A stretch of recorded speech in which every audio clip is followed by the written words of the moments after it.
الحمد لله نحمده ونستعينه ونستغفره ونعوذ بالله من شرور أنفسنا ومن سيئات أعمالنا من يهده الله فلا مضل له ومن يضلل فلا هادي له وأشهد أن لا إله إلا الله وحده لا شريك له وأشهد أن محمدًا عبده ورسوله يا أيها الناس اتقوا ربكم الذي خلقكم من نفس واحدة وخلق منها زوجها وبث منهما رجالا كثيرا ونساء واتقوا الله الذي تساءلون به والأرحام إن الله كان عليكم رقيبا يا أيها الذين آمنوا اتقوا الله حق تقاته ولا تموتن إلا وأنتم مسلمون يا أيها الذين آمنوا اتقوا الله وقولوا قولا سديدا يصلح لكم أعمالكم ويغفر لكم ذنوبكم ومن يطع الله ورسوله فقد فاز فوزا عظيما اللهم صل على محمد وعلى آل محمد كما صليت على إبراهيم وعلى آل إبراهيم إنك حميد مجيد اللهم بارك على محمد وعلى آل محمد كما باركت على إبراهيم وعلى آل إبراهيم إنك حميد مجيد أما بعد فإن خير الكلام كتاب الله وأحسن الهدي هدي محمد صلى الله عليه وسلم وشر الأمور محدثاتها فإن كل محدثة بدعة وكل بدعة ضلالة وكل ضلالة في النار أعوذ بالله السميع العليم من الشيطان الرجيم من همزه ونفخه ونفثه بسم الله الرحمن الرحيم قال الله تبارك وتعالى في القرآن المجيد والفرقان الحميد ألم يأن للذين آمنوا أن تخشع قلوبهم لذكر الله وما نزل من الحق رب اشرح لي صدري ويسر لي أمري واحلل عقدة من لساني يفقهوا قولي سبحانك لا علم لنا إلا ما علمتنا إنك أنت العليم الحكيم اللہ رب العزت نے انسان کو پیدا کیا اور اس کے مختلف اعضاء بنائے. ہر عضو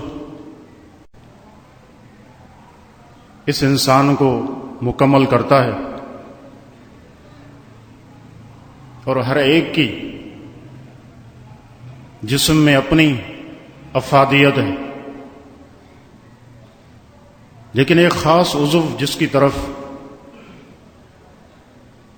شریعت نے ہماری رہنمائی فرمائی اور تمام اعضاء میں اس کی اہم حیثیت کو نمایاں کیا. نبی علیہ الصلاۃ والسلام کا فرمان ہے الا ان فی الجسد مضغہ اذا صلحت صلح الجسد كله واذا فسدت فسد الجسد كله الا وهي القلب. صحیح بخاری اور صحیح مسلم کی یہ حدیث ہے. فرمایا کہ خبردار، انسان کے جسم میں ایک لوتھڑا ہے.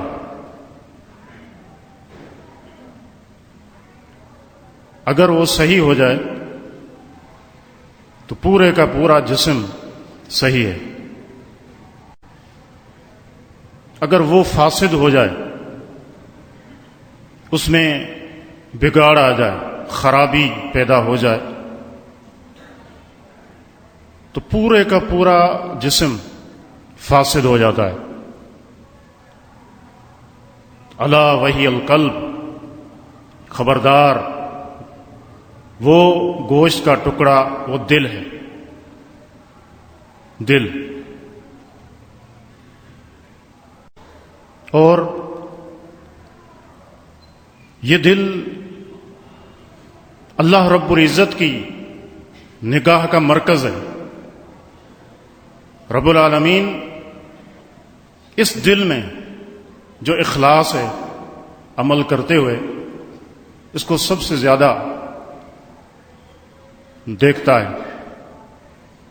رسول اکرم صلی اللہ علیہ وسلم کا ایک اور فرمان ہے. آپ نے ارشاد فرمایا کہ ان اللہ لا ينظر الى صورکم ولا اجسادکم ولكن ينظر الى قلوبکم واعمالکم، کہ اللہ رب العزت تمہاری صورتوں کو نہیں دیکھتا اور نہ ہی تمہارے جسم کو دیکھتا ہے کہ یہ جو عمل کر رہا ہے یہ خوبصورت ہے یا بدصورت ہے، یہ اس کا چہرہ سیاہ ہے یا سفید ہے، یہ گورا چٹا ہے. اور اسی طریقے سے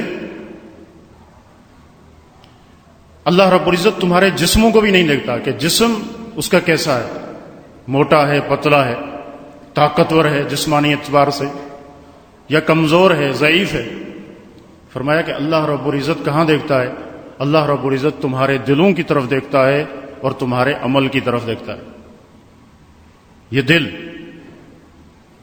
اور ہمارا مسئلہ کیا ہے کہ ہم سب سے زیادہ اپنے ظاہر کو ٹھیک کرنے میں لگے رہتے ہیں، اس کو مزین کرنا. باہر نکلنے سے پہلے اچھے طریقے سے دیکھیں گے کہ لباس کیسا پہنا ہے، جسم پر کوئی داغ تو نہیں ہے، اور اچھے طریقے سے مطمئن ہو کے نکلتے ہیں کہ لوگ دیکھیں گے تو کیا کہیں گے. ان کے سامنے میری حیت، میری حالت اچھی ہونی چاہیے. لیکن بھول جاتے ہیں کہ اللہ رب العزت جس چیز کو سب سے زیادہ دیکھتا ہے وہ ہمارے دل ہیں. ہمارے دل ہیں کہ اگر ہم اپنے جیسی مخلوق سے، اپنے جیسے لوگوں سے شرماتے ہیں کہ ہمارے کپڑوں پر کوئی داغ دھبا ہوگا، ہم حیا محسوس کرتے ہیں، تو پھر انسان اپنے دل کو بھی دیکھے کہ رب العالمین اس کو دیکھ رہا ہے. میرا دل کیسا ہے؟ اس میں اخلاص ہے، اس میں ریاکاری ہے، اس میں بد عقیدگی ہے، اس میں بدگمانیاں ہیں، اس میں حسد ہے، اس میں نفرت ہے یا بغض ہے. کتنی ساری دلوں کی بیماریاں ہیں، ان کے حوالے سے ہماری کوئی نگاہ نہیں ہوتی. تو یہ دو احادیث ہمیں بتاتی ہیں کہ ہمیں اپنے دل کی اصلاح کی طرف توجہ دینی چاہیے. اور دل بالکل صاف شفاف آئینے کی طرح اجلا ہو، مصفا ہو. اور یہ دل نبی علیہ الصلوۃ والسلام کی ایک اور حدیث کی روشنی میں ہم مزید اس کے بارے میں آگاہی حاصل کرتے ہیں. نبی علیہ الصلوۃ والسلام نے فرمایا کہ ان العبد اذا اذنب ذنبا نکتت فی قلبہ نقطۃ سوداء، کہ انسان جب گناہ کرتا ہے، گناہ کرنے سے پہلے اس کا دل صاف ہوتا ہے. جیسے ہی گناہ کیا، ایک داغ، ایک دھبا، ایک سیاہ نقطہ دل پر آ جاتا ہے. فرمایا یہ ایک مسلمان، ایک مومن کا دل ہے. فَإِن تَابَ وَاسْتَغْفَرَ سُقِلَ قَلْبُهُ، اگر توبہ کرے، استغفار کرے، ندامت کا اظہار کرے، گناہ کی معافی مانگ لے، فرمایا کہ اس کا دل پہلے کی طرح صاف رہتا ہے۔ اور اگر ایسا نہیں کرتا، توبہ نہیں کی، گناہ پہ گناہ کیے جا رہا ہے، ایک گناہ دوسرا گناہ، اور پھر کیا ہوتا ہے؟ فرمایا کہ یہ دھبا، یہ سیاہ نشان یہ بڑھنا شروع ہو جاتا ہے، اس میں اضافہ ہوتا جاتا ہے، یہاں تک کہ ایک وقت آتا ہے گناہ کرتے کرتے یہ دل بالکل سیاہ پڑ جاتا ہے، بالکل سیاہ ہو جاتا ہے۔ اور نبی علیہ الصلوۃ والسلام نے فرمایا فَذَلِكَ رَأْنُ الَّذِي ذَكَرَ اللَّهُ تَعَالَى فِي الْقُرْآنِ كَلَّا بَلْ رَانَ عَلَى قُلُوبِهِمْ مَا كَانُوا يَكْسِبُونَ، فرمایا کہ یہ وہی زنگ ہے، یہ عام زنگ نہیں ہے، لوہے پر ایک زنگ لگتا ہے، یہ دلوں کا زنگ ہے۔ فرمایا کہ یہ وہ زنگ ہے جس کا ذکر اللہ رب العزت نے قرآن کریم کی اس آیت میں کیا ہے، کلا بل ران علی قلوبہم ما کانوا یکسبون، ہرگز نہیں بلکہ ان کی بدعمالیوں کی وجہ سے، ان کے گناہوں کی وجہ سے اللہ رب العزت نے ان کے دلوں پر زنگ لگا دیا۔ یہ پھر معاملہ کیا ہو جاتا ہے؟ پھر اس دل پر وہ وقت بھی آتا ہے کہ لا یعرف معروفا ولا ینکر منکرا۔ ایک اور حدیث کا یہ ٹکڑا ہے، فرمایا کہ اس کے بعد اس دل کا یہ معاملہ ہوتا ہے تو پھر یہ دل اچھائی کو اچھائی نہیں سمجھتا، برائی اس کے نزدیک برائی نہیں رہتی، برائی کو برائی نہیں سمجھتا، گناہ کو گناہ نہیں سمجھتا۔ ایسے لوگ ہوتے ہیں، آپ دیکھیں کہ گناہ ان کی زندگی میں اس قدر رچ بس جاتے ہیں کہ وہ گناہ کو گناہ بھی نہیں سمجھتے۔ یہ کتنی بڑی بات ہے، کتنی بڑی بات ہے۔ اگر انسان گناہ کو گناہ ہی نہیں سمجھے گا تو اس سے توبہ کیسے کرے گا؟ استغفار کیسے کرے گا؟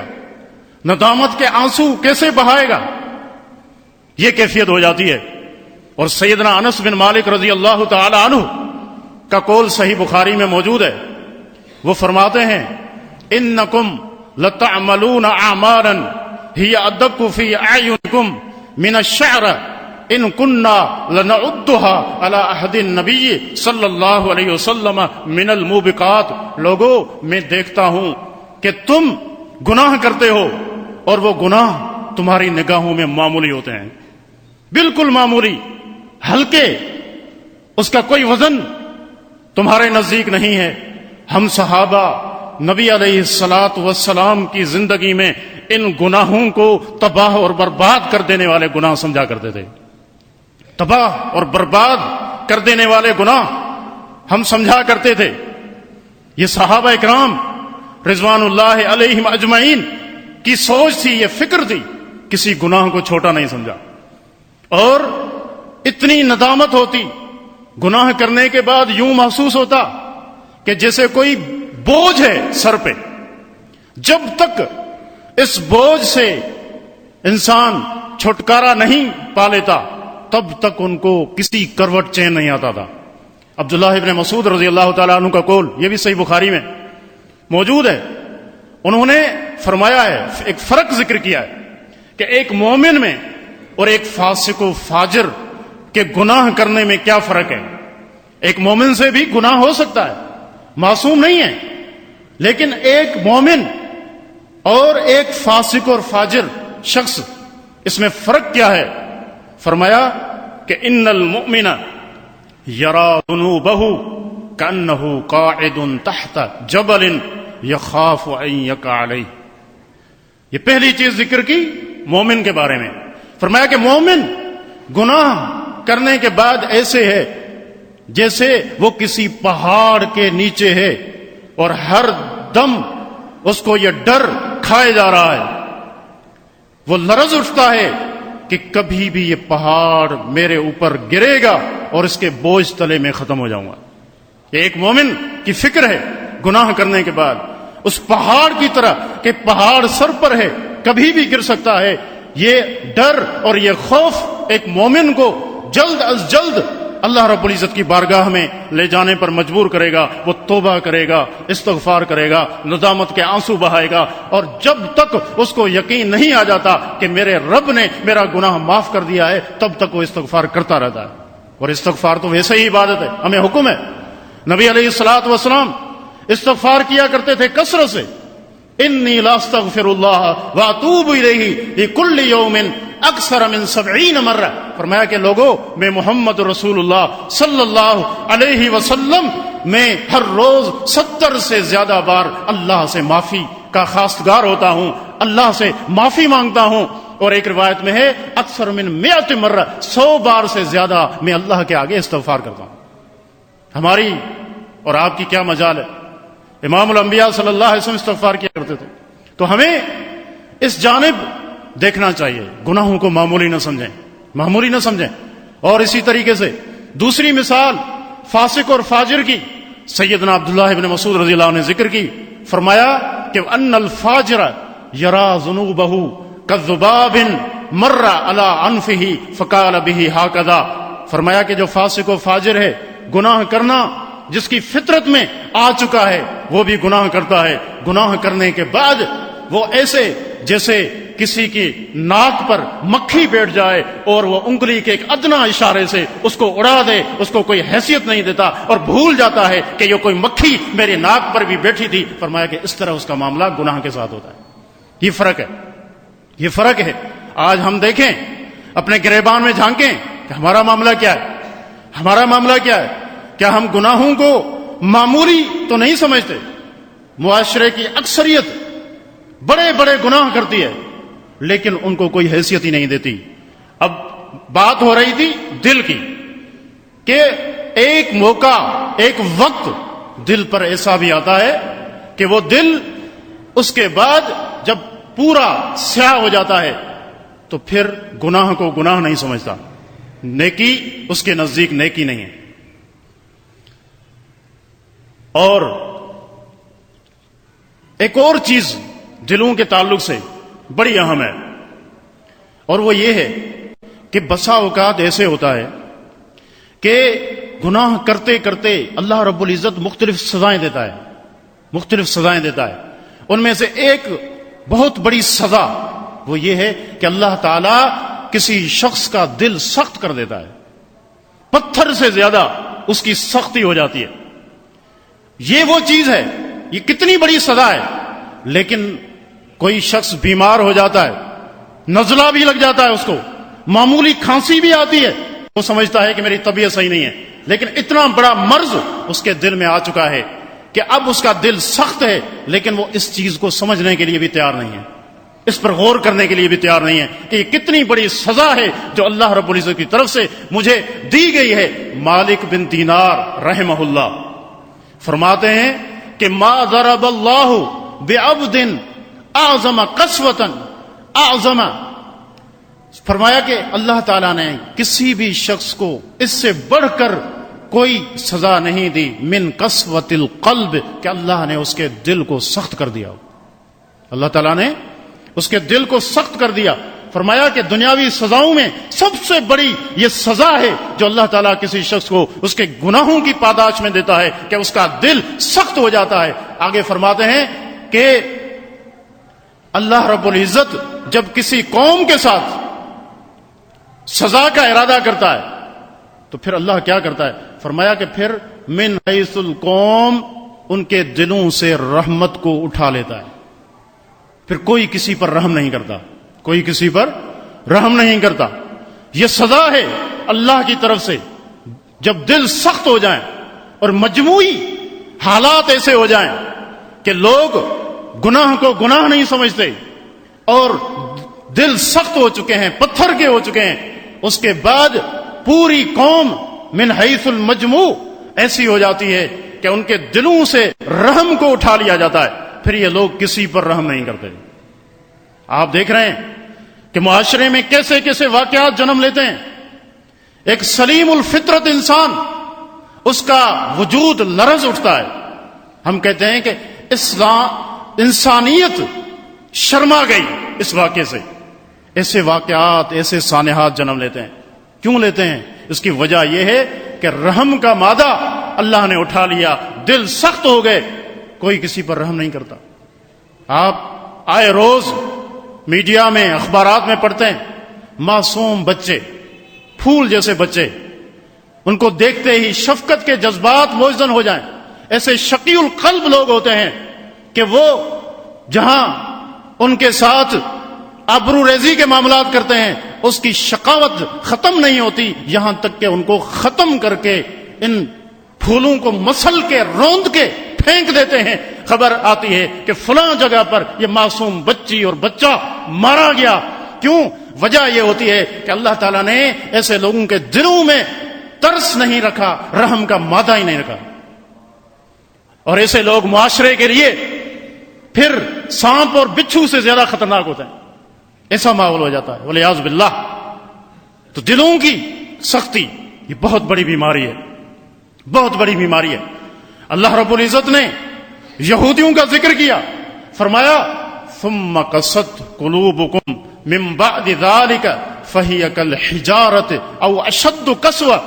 پھر ان کے دل سخت ہو گئے، ان کے دل سخت ہو گئے، مسلسل نافرمانی کرتے ہوئے، گناہ کرتے ہوئے، انبیاء کی دعوت کو ٹھکراتے ہوئے، اور بہت سارے انبیاء کو انہوں نے قتل بھی کیا.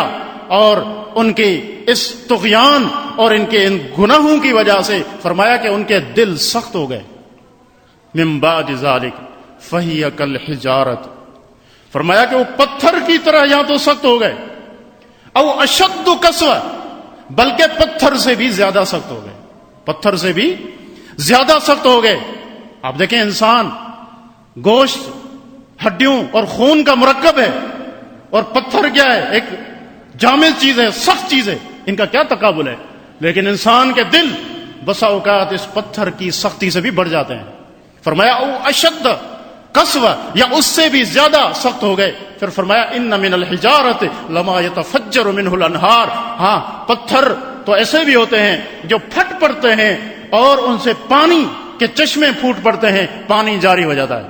وَإِنَّ مِنْهَا لَمَا يَهْبِطُ مِنْ خَشْيَةِ اللَّهِ. اور پتھروں میں سے کچھ ایسے بھی ہوتے ہیں کہ اللہ کے ڈر سے نیچے گر پڑتے ہیں. یہ پتھر ہیں، یہ پتھر سخت ہے، لیکن اللہ کا ڈر اور نرمی بسا اوقات ان میں زیادہ ہے بنسبت اس انسان کے جو گوشت پوست سے بنا ہوا ہے. اللہ اکبر کبیرہ. تو یہ سختی، اس کے نقصانات ہوتے ہیں، بہت زیادہ نقصان انسان کے دین پر، عمل پر، اور انسان یہ گناہوں پر نڈر ہو جاتا ہے، جری ہو جاتا ہے. اس کو کوئی حیا نہیں آتی، پھر نہ اللہ سے حیا آتی ہے، نہ لوگوں سے آتی ہے، کسی کا بھی پھر یہ حیا نہیں کرتا، کیونکہ دل سخت ہو گیا ہے، کوئی نرمی نہیں ہے. قرآن کریم کی جو آیت میں نے ابتدا میں تلاوت کی، اس میں اللہ رب العزت نے یہ خطاب فرمایا ہے. یہ خطاب کن کو ہے؟ صحابہ کرام کو. صحابہ کرام رضوان اللہ علیہم اجمعین، اللہ کے نبی صلی اللہ علیہ وسلم کے صحابہ، آپ سے ڈائریکٹ بغیر کسی واسطے کے قرآن اور سنت وحی کا علم لینے والے. اللہ نے ان کو ڈانٹ پلائی. الم یأن للذین آمنوا، فرمایا کہ کیا ابھی تک وہ وقت نہیں آیا؟ کن کے لیے؟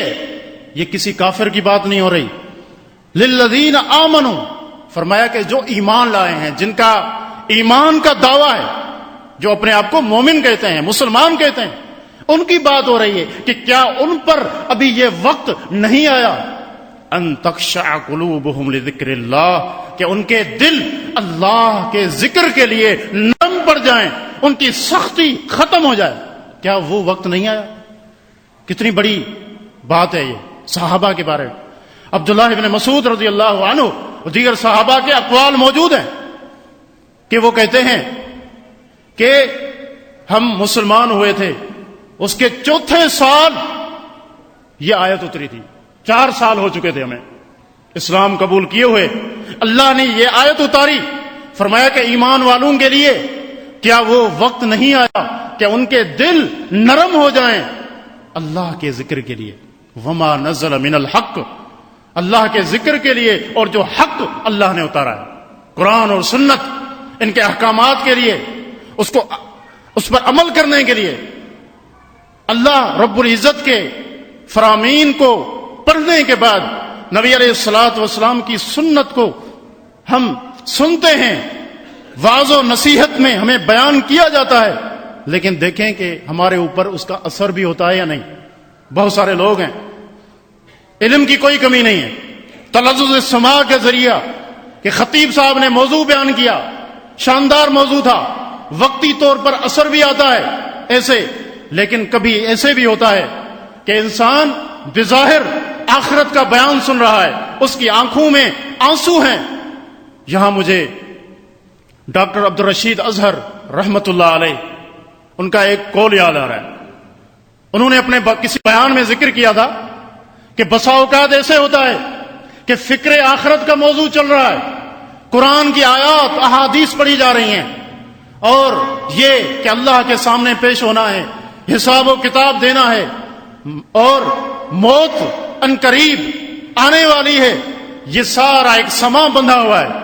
کچھ لوگ کہتے ہیں کہ اس بیان میں روتے ہوئے نظر آتے ہیں، روتے ہوئے، بظاہر یہ اچھی چیز ہے کہ یہ اپنی موت کو یاد کر رہے ہیں، لیکن کہتے ہیں کہ زیادہ اگر غور کیا جائے اس مسئلے پر کہ شیطان بسا اوقات یہاں پر ایسے حاوی ہوتا ہے کہ یہاں پر بھی وہ اپنی موت کو یاد کر کے اور قیامت کا ذکر سن کے وہ نہیں رو رہا، بلکہ یہاں پر بھی اس کو دنیا کی محبت ہے جس کی وجہ سے وہ رو رہا ہے، جب وہ سنتا ہے کہ مال سارا یہیں پڑا رہ جائے گا، بیویاں یہیں رہ جائیں گی، بچے یہیں رہ جائیں گے، جو کچھ تھا تو یہ بات سن کے کہ یہ ساری چیزیں میں چھوڑ کے جاؤں گا، اس وقت رو رہا ہوتا ہے، اس کے پیچھے فکر آخرت نہیں ہوتی، یہ دنیا اور مال کی محبت ہوتی ہے۔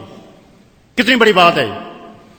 بسا اوقات اب کیا کہیں، دلوں کی سختی، دلوں کے اندر جب سختی ہو تو پھر مادیت اتنی سرایت کر جاتی ہے کہ مادیت کے حوالے سے تو انسان سوچتا ہے، لیکن اپنی آخرت کے حوالے سے سوچنے کے لیے بھی تیار نہیں ہوتا۔ آخرت کے ذکر میں بھی اس کو دنیا کی محبت یاد آتی ہے، اور اس وقت بھی اپنی مادیت کو یاد کر کے وہ آنسو بہہ رہا ہوتا ہے۔ ایسی کیفیت بھی آتی ہے، ایسی کیفیت بھی آتی ہے، والعیاذ باللہ۔ تو فرمایا کہ کیا ایمان والوں کے لیے وہ وقت نہیں آیا کہ ان کے دل اللہ کے ذکر کے لیے اور جو اللہ نے حق اتارا ہے اس کے لیے نرم پڑ جائیں۔ وَلَا تَكُونُوا كَالَّذِينَ أُوتُوا الْكِتَابَ مِن قَبْلُ، پھر آگے نصیحت کی، فرمایا کہ ان لوگوں کی طرح نہ ہو جاؤ جن کو تم سے پہلے کتاب دی گئی، تم سے پہلے کتاب دی گئی۔ یہ کون ہیں؟ یہ یہودی ہیں اور عیسائی ہیں، اہل کتاب جن کو ہم کہتے ہیں۔ فَطَالَ عَلَيْهِمُ الْأَمَدُ، کہ ان پر جیسے مدت بیتنے لگی، وقت گزرنے لگا، وقت کے ساتھ ساتھ ان کے دل سخت ہوتے چلے گئے۔ فطال علیہم الامد فقست قلوبہم وکثیر منہم فاسقون، اب حالت یہ ہے کہ ان میں سے اکثریت فاسق لوگوں کی ہے، فاسق اور فاجر لوگ ہیں، ان کی اکثریت ہے، اللہ کا ڈر نہیں ہے، ان کے دلوں کے اندر کوئی نرمی نہیں ہے۔ یہ کتنی بڑی بات ہے کہ ہم بھی نصیحتیں سنتے ہیں، کیا ہم پر اثر ہوتا ہے یا نہیں ہوتا؟ اور قرآن و سنت کے اندر تو اتنی تاثیر ہے، لو انزلنا هذا القرآن على جبل لرأيته خاشعا متصدعا من خشیت اللہ، فرمایا کہ اگر ہم اس قرآن کو کسی مضبوط پہاڑ پر بھی اتارتے تو یہ قرآن کی تاب نہیں لا سکتا تھا، وہ پہاڑ ریزہ ریزہ ہو جاتا۔ فَأَبَيْنَ يَحْمِلْنَهَا، اور وہ سب اللہ نے امانت کو پیش کیا، آسمانوں پر، زمینوں پر، سب نے انکار کر دیا، کہا کہ اس کا بوجھ ہم نہیں اٹھا سکتے۔ وَحَمَلَهَا الْإِنسان، انسان نے اس کا بوجھ اٹھایا۔ وَكَانَ ظَلُومًا جَهُولًا، یہ ظالم بھی ہے اور جاہل بھی ہے۔ تو قرآن کریم کی تو یہ کیفیت ہے کہ پہاڑ تک ریزہ ریزہ ہو جائے، اس کی سختی ختم ہو جائے۔ نبی علیہ الصلوۃ والسلام نے ایک دن اپنے صحابی سیدنا عبداللہ ابن مسعود رضی اللہ تعالی عنہ سے کہا کہ اقرا علی القرآن، اے عبداللہ مجھے قرآن پڑھ کر سناؤ۔ سیدنا عبداللہ بن مسعود رضی اللہ تعالی عنہ حیران رہ گئے، پریشان ہو گئے۔ فرمایا اقرا علیک وعلیک انزل، اے اللہ کے نبی قرآن آپ پر اترا، آپ ہمیں پڑھ کر سنائیں، آپ مجھے کہہ رہے ہیں کہ میں آپ کو قرآن سناؤں۔ فرمایا کہ میں چاہتا ہوں کہ آج اپنے رب کا کلام کسی اور کے زبانی سنوں۔ چنانچہ عبداللہ ابن مسعود رضی اللہ تعالی عنہ نے پڑھنا شروع کر دیا۔ وہ سیدنا عبداللہ ابن مسعود رضی اللہ عنہ کی قرات کی پیارے پیغمبر صلی اللہ علیہ وسلم نے تعریف کی ہے اور فرمایا کہ جو شخص یہ پسند کرتا ہے کہ قرآن کو ایسے پڑھے جیسے ابھی ابھی یہ اترا ہے، تر و تازہ ہے، تو اس کو چاہیے کہ عبداللہ ابن مسعود رضی اللہ تعالیٰ عنہ کے لہجے میں پڑھے۔ انہوں نے پڑھنا شروع کر دیا، سورۃ النساء کی تلاوت ہو رہی ہے، پڑھ رہے ہیں، اللہ کے نبی سن رہے ہیں۔ اچانک یہاں تک کہ اس آیت تک پہنچتے ہیں فَكَيْفَ إِذَا جِئْنَا مِنْ كُلِّ أُمَّةٍ بِشَهِيدٍ وَجِئْنَا بِكَ عَلَى هَؤُلَاءِ شَهِيدًا۔ اے اللہ کے نبی اس منظر کو یاد کیجئے، وہ کیسا منظر ہوگا کہ جب ہم آپ کو لے کر آئیں گے، پہلے لوگوں کو بھی لے کر آئیں گے، اور ان سب پر ہم آپ کو بطور گواہ کے پیش کریں گے۔ یہ آیت جب آئی تو پیارے پیغمبر صلی اللہ علیہ وسلم نے فرمایا حسبک عبداللہ، بس کافی ہے۔ سیدنا عبداللہ بن مسعود رضی اللہ عنہ کہتے ہیں کہ میں نے نبی علیہ الصلوۃ والسلام کے چہرے انور کو دیکھا، نبی علیہ الصلوۃ والسلام کی آنکھوں سے آنسو موتیوں کی طرح جاری تھے اور آپ کی آنکھوں سے زاروں قطار آنسو بہ رہے تھے۔ یہ کیا تھا؟ یہ قرآن کی تاثیر ہے، قرآن کی تاثیر ہے۔ اور اللہ کے نبی صلی اللہ علیہ وسلم کی یہ کیفیت، صحابہ کی یہ کیفیت ہوتی تھی، ایک ایک آیت پڑھتے روتے رہتے صبح ہو جاتی، لیکن وہ اس آیت کی تاثیر، اس کا اثر سیدنا امیر المومنین عمر ابن الخطاب رضی اللہ تعالیٰ عنہ کو کون مسلمان نہیں جانتا؟ ہر ایک جانتا ہے۔ ان کے بارے میں آتا ہے کہ رونے کی وجہ سے ان کی آنکھوں میں 2 سیاہ نشان پڑ چکے تھے، کثرت سے رونے کی وجہ سے۔ اور ام المومنین عائشہ رضی اللہ تعالی عنہا قرآن کریم کی ایک آیت پڑھتی رہیں، صبح ہو گئی، روتی رہیں۔ فمن اللہ علینا ووقانا من عذاب السموم، اللہ نے ہم پر احسان کیا اور ہمیں گرم آگ کے عذاب سے بچا لیا۔ یہ پڑھتی رہیں، یہ جاری تھا ان کی زبان پر، اور روتی رہیں۔ بہت سارے واقعات ہیں۔ سیر اعلام النبلاء میں امام ذہبی رحمہ اللہ اس آیت کے فضیل بن عیاض رحمہ اللہ جو اس امت کے عالم تھے، زاہد تھے، محدث تھے، ان کا واقعہ لائیں۔ کہا کہ وہ ایک ڈکیت تھے، پہلے ڈاکے ڈالا کرتے تھے، بڑے معروف ڈکیت تھے، لوگ ڈرتے تھے، رات کو کوئی سفر نہیں کرتا تھا کہ رات کو جائیں گے تو ہمارا قافلہ لٹ جائے گا، فضیل اور اس کے ساتھی ہمیں لوٹ لیں گے۔ یہ ایک دن برے ارادے سے ایک گھر کی دیوار پھلانگ رہے تھے کہ اندر سے کوئی مصلی پہ کھڑا ہے، قرآن کریم کی تلاوت ہو رہی ہے، یہ آیت ان کے کانوں سے ٹکراتی ہے، الم یعنی للذین آمنوا ان تخشع قلوبہم لذکر اللہ، کیا ایمان والوں کے لیے ابھی وہ وقت نہیں آیا کہ ان کے دل اللہ کے ذکر کے لیے اور جو اللہ نے حق اتارا ہے اس کے لیے نرم پڑ جائیں، وہ توبہ کریں، اپنی اصلاح کریں۔ یہ آیت کانوں میں ٹکرائی، بڑھتے قدم وہیں رک گئے، رونے لگ گئے اور کہا بلا قد آن یا رب، کیوں نہیں میرے رب، اب وہ گھڑی آ چکی ہے، اب وہ گھڑی آ چکی ہے۔ ایک آیت نے ان کی زندگی کا رخ موڑ دیا۔ ایک آیت بھی بسا اوقات کسی انسان کی اصلاح کے لیے کافی ہوتی ہے۔ چنانچہ وہ فوراً واپس پلٹے اور آگے نکلے ہی تھے کہ کچھ مسافر وہاں ٹھہرے ہوئے تھے، آپس میں بات چیت کر رہے تھے، کچھ کہہ رہے تھے۔ کہ ہمارا سفر دور ہے، لہذا ہمیں نکلنا چاہیے اور ہمیں رات کو بھی سفر کرنا چاہیے۔ دوسرے لوگ روک رہے تھے کہ نہیں، رات کو سفر کرو گے فضیل اور اس کے ساتھی تمہیں لوٹ لیں گے۔ یہ بات سنی، رونے لگ گئے اور فرمایا کہ مسلمان مجھ سے ڈر رہے ہیں، یہ مسافر بیچارے مجھ سے ڈر رہے ہیں۔ اس کے بعد کہا، اے میرے رب، میں توبہ کرتا ہوں، اور توبہ کیسی توبہ ہے کہ میں بیت اللہ میں بیٹھ کے اپنی زندگی گزاروں گا اور علم حاصل کروں گا۔ علم حاصل کیا۔ آج امت جو فضیل جس کو جانتی ہے، وہ فضیل بن عیاض ایک عالم ہے، ایک زاہد ہے، ایک محدث ہے، ایک فقیہ ہے اور دنیا سے بے رغبت شخص ہے۔ اس کے اقوال پڑھیں تو آپ کو لگے گا کہ جیسے جیسے یہ بات کوئی آسمانی وحی کی روشنی میں ہو رہی ہے، اس پر ایک نور آپ کو نظر آئے گا، ایسے ایسے ان کے اقوال ہیں۔ تو اس طرح اصلاح ہوتی ہے۔ تو بات یہ ہو رہی تھی کہ دلوں کی سختی یہ بڑی سخت ہے، انسان کی تباہی اور بربادی کے لیے یہ چیز کافی ہے۔ اگر کسی کا دل سخت ہے تو اس کو چاہیے کہ اس کے علاج کی طرف جلدی کرے۔ علاج کیا ہے؟ علاج سب سے پہلے تو یہ ہے کہ قرآن کریم کی تلاوت کریں، قرآن کریم کی تلاوت کریں، اس کے معنی اور مفہوم کو سمجھ کے پھر آپ کو پتا چلے گا اس قرآن کی کیا تاثیر ہے، اس قرآن کا کتنا اثر ہے، اور اس سے دل میں نرمی پیدا ہوتی ہے۔ اور اسی طریقے سے اللہ سے دعا بھی کریں کہ آپ کے دل کو اللہ نرم کر دے۔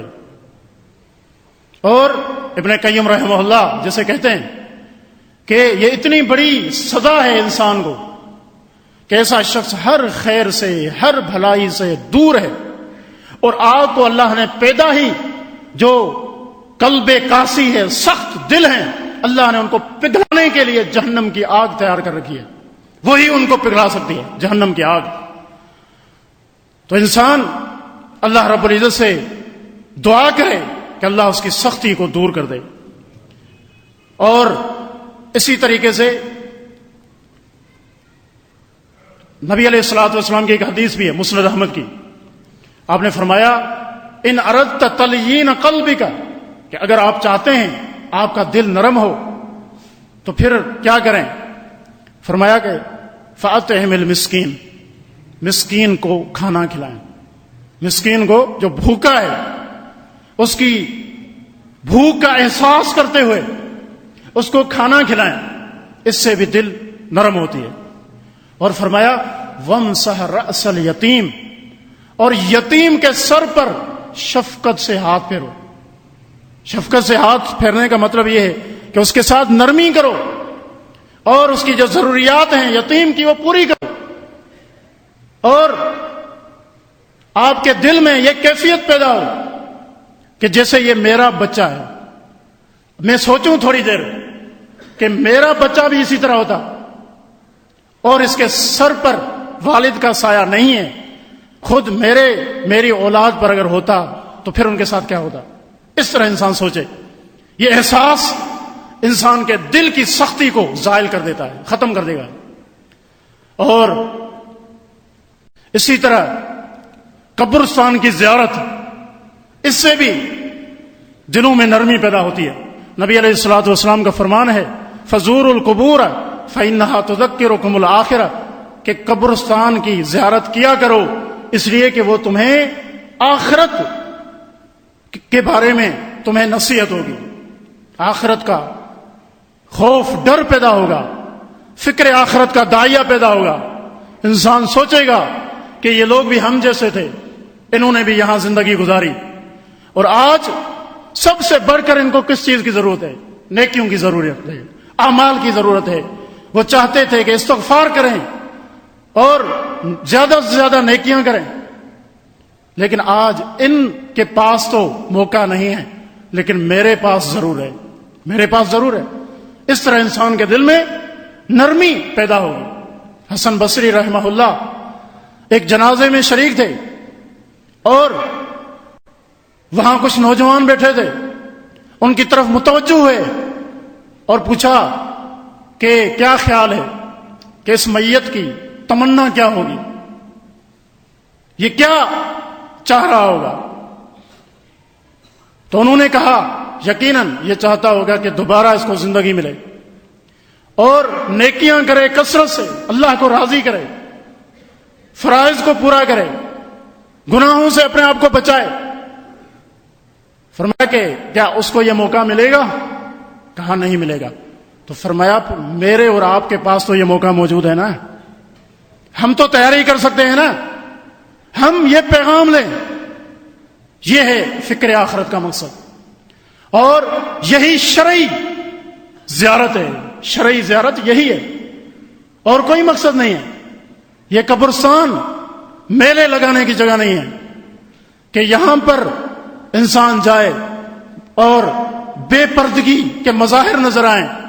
آج کل بدقسمتی سے وہ سبق بھی ہم یہاں کے قبرستانوں میں حاصل نہیں کر سکتے، کیونکہ یہاں آپ کو نظر آئے گے میلے ہوں گے، شرکیہ نعتیں قوالیاں وہ پڑھی جا رہی ہوں گی، بے پردہ عورتیں ہوں گی، اور اولیاء کی محبت کے نام پر یہ مکروہ دھندا عروج پر ہے۔ منشیات آپ کو یہاں ملے گی، برائیاں آپ کو یہاں ہوتی نظر آئیں گی، یہاں پر جادوگر آپ کو نظر آئیں گے۔ یہ کیا کیفیت ہے؟ کیسے قبرستان ہے؟ قبرستان تو ایسے ہوں کہ جن کو دیکھ کر آخرت یاد آئے، اللہ کا ڈر ہو، اللہ کا خوف ہو، آنکھوں سے آنسو روا ہو جائے، وہاں انسان جائے اور اپنی فکر آخرت لے کر وہاں سے لوٹے، یہ سبق اس کو حاصل ہو، اور وہاں جا کر جو مسلمان بھائی ہیں مدفون ہیں ان کے لیے دعائے مغفرت کرے، ان کے لیے دعائے مغفرت کرے، نہ یہ کہ ان سے جا کر وہاں مانگے۔ یہ حالات ہے۔ بہرحال جو ایک اہم عمل شریعت نے ہمیں ذکر کیا ہے جن سے دل نرم ہوتے ہیں، وہ قبرستان کی زیارت ہے، قبرستان کی زیارت ہے۔ اسی طرح نماز ہم پڑھتے ہیں، نماز میں خشوع و خضوع کیوں نہیں آتا؟ اور پتہ ہی نہیں چلتا کتنی نماز پڑھی، کیا کیا، چلے گئے آئے۔ نبی علیہ الصلوۃ والسلام جب نماز شروع کراتے تھے تو بسا اوقات یہ الفاظ کہتے تھے صلی صلاۃ مودع، ایسے نماز پڑھو کہ یہ آپ کی زندگی کی آخری نماز ہے۔ جس شخص کو پتہ چل جائے کہ اس کی زندگی کی یہ آخری نماز ہے، اس کے بعد اس کو موقع نہیں ملے گا، اس کی کیفیت کیا ہوگی، اس کے خشوع و خضوع کا کیا کہنا ہوگا، کس طرح سے وہ عبادت کرے گا۔ ہمیں بھی نہیں پتا کہ ہمارا وقت مقرر کب آ جائے، لہذا اللہ رب العزت کی اس نصیحت کو ہمیشہ سامنے رکھیں۔ یا ایھا الذین آمنوا اتقوا اللہ، اے ایمان والو اللہ سے ڈر جاؤ، حق تقاتہ، جیسے اللہ سے ڈرنے کا حق ہے، ولا تموتن الا وانتم مسلمون، تمہیں موت اس حالت میں آئے کہ تم اللہ کے فرما بردار ہوں، اللہ کے مطیع ہوں۔ اللہ رب العزت کی فرما برداری کی حالت میں تمہیں موت آئے، یہ مطلب ہے۔ بہرحال گفتگو کا خلاصہ یہ ہے کہ اپنے دل کی اصلاح کی طرف توجہ کریں۔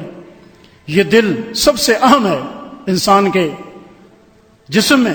سیدنا ابو ہریرہ رضی اللہ تعالیٰ عنہ کا یہ قول، وہ فرماتے ہیں کہ دل کی حیثیت جسم میں ایسے ہے جیسے ایک بادشاہ کی حیثیت ہوتی ہے اپنے ملک میں، اپنی رعایا میں۔ اس طرح کہا کہ اگر بادشاہ اچھا ہوگا تو اس کا جو لشکر ہے، اس کی جو فوج ہے، وہ بھی اچھی ہوگی، صحیح معنی میں صحیح جگہوں پہ ان کا استعمال کرے گا۔ لیکن اگر وہ برا ہے تو پھر تباہی اور بربادی پھیلے گی۔ کہا کہ اس دل کا معاملہ بھی یہی ہے، اس دل کا معاملہ بھی یہی ہے۔ یہ دل اگر صحیح ہوگا، اس کے ہاتھ میں دیگر اعضاء کا کنٹرول ہے، تو پھر آپ کی زبان بھی اچھا بولے گی، آپ کی آنکھیں بھی اچھائی کی طرف جائیں گی، آپ کے ہاتھ بھی اچھی چیز کو پکڑیں گے، آپ کے قدم بھی اچھے کام کی طرف جائیں گے۔ اگر یہ تب ہوگا جب دل جو بادشاہ ہے، جس کے ہاتھ میں کنٹرول ہے، وہ صحیح ہے۔ اور یہ زبان کیا ہے؟ یہ زبان تو ایک ترجمان ہے اس بادشاہ کا. جو دل ہے اس کے اندر جو افکار ہیں، جو باتیں ہیں، جو نظریات ہیں، جو عقائد ہیں، جو سوچ اور فکر ہے، وہی زبان کے ذریعے باہر آتی ہے. یہ تو اس کا ترجمان ہے. اصل کنٹرول تو اس دل کے ہاتھ میں ہے. اپنے دل کو صاف رکھو، شفاف رکھو. اور یہ ایسا عمل ہے کہ اگر انسان اپنے دل کی اصلاح کر لے، یقین جانے اس کی اصلاح ہو جائے، اور وہ دنیا میں بھی کامیاب ہے، آخرت میں بھی کامیاب ہے. مسند احمد کی آخری حدیث ذکر کر کے اپنی بات کو ختم کرتا ہوں. نبی علیہ الصلوۃ والسلام مسجد نبوی میں تشریف فرما ہے. آپ نے فرمایا یطلع علیکم الآن رجل من اہل الجنہ، لوگوں ابھی ایک شخص جنت میں، ابھی ایک شخص مسجد میں داخل ہوگا اور وہ جنتی ہے. ایک شخص مسجد میں آئے گا اور وہ جنتی ہے. صحابہ اکرام کی نگاہیں منتظر ہیں کون داخل ہوگا. تھوڑی دیر ہوئی، ایک انصاری صحابی آیا. اس نے وضو کیا ہوا تھا اور وضو کی وجہ سے اس کی داڑھی سے پانی کے قطرات گر رہے تھے. مسجد میں داخل ہوا. دوسرا دن ہوا، نبی علیہ الصلوۃ والسلام نے پھر یہی بات کی کہ ابھی ایک شخص مسجد میں داخل ہوگا اور وہ جنتی ہے. تیسرا دن بھی اسی طرح ہوا. 3 دن صحابہ جنت کے حریص ہوتے تھے اور اس عمل کی تلاش میں ہوتے تھے کہ جو کر کے جنت میں داخل ہو جائیں. عبداللہ بن عمر بن عاص، نبی علیہ الصلوۃ والسلام کے یہ صحابی، بڑے باعمل صحابی، دنیا سے بے رغبت یہ صحابی تھے. ان کے دل میں یہ کہ وہ عمل کون سا ہے میں جانوں. چنانچہ اس کے پاس گئے اور اس سے اجازت طلب کی کہ آپ کے پاس کچھ قیام کرنا چاہتا ہوں، کچھ میرے مسائل ہیں. انہوں نے اجازت دے دی. مقصد کیا تھا کہ اس کا عمل دیکھوں کون سا عمل ہے، رات میں وہ کیا کرتا ہے. دیکھا، ایک رات، دوسری، تیسری گزر گئی، کوئی خاص عمل نظر نہیں آیا. کہا وہ اعمال تو کرتا ہے لیکن ہم بھی کرتے ہیں. کوئی خاص عمل ایسا ہو جس کے بارے میں ہم کہیں کہ اس کی وجہ سے ان کو یہ بشارت دی گئی ہے، خوشخبری دی گئی ہے، وہ ان کو نظر نہیں آیا. پھر تیسرے دن ان کو بتایا. ہاں، ایک عمل ذکر کیا کہ رات کو جب ان کی آنکھ کھلتی تھی، کروٹ بدلتے تھے، اللہ کا ذکر کرتے تھے، اللہ کا ذکر کرتے تھے. سبحان اللہ، الحمدللہ، اللہ اکبر، اس طرح کے کلمات اس کی زبان سے نکلتے تھے. لیکن ذکر کرنے والے بھی تو بہت ہیں. چنانچہ جب اپنی آمد کا مقصد بتایا کہ اللہ کے نبی نے 3 دن آپ کو جنتی ہونے کی بشارت دی تھی، تو میں یہ جاننے کے لیے یہاں آیا تھا کہ آپ کا عمل دیکھوں. تو انہوں نے کہا میرا عمل تو آپ نے دیکھ لیا، آپ میرے ساتھ رہے ہیں. اس کے بعد وہ کہنے لگے ہاں ایک بات ہو سکتی ہے، وہ بات یہ ہے کہ میں اپنے دل میں کسی مسلمان کے حوالے سے کوئی برا خیال نہیں رکھتا.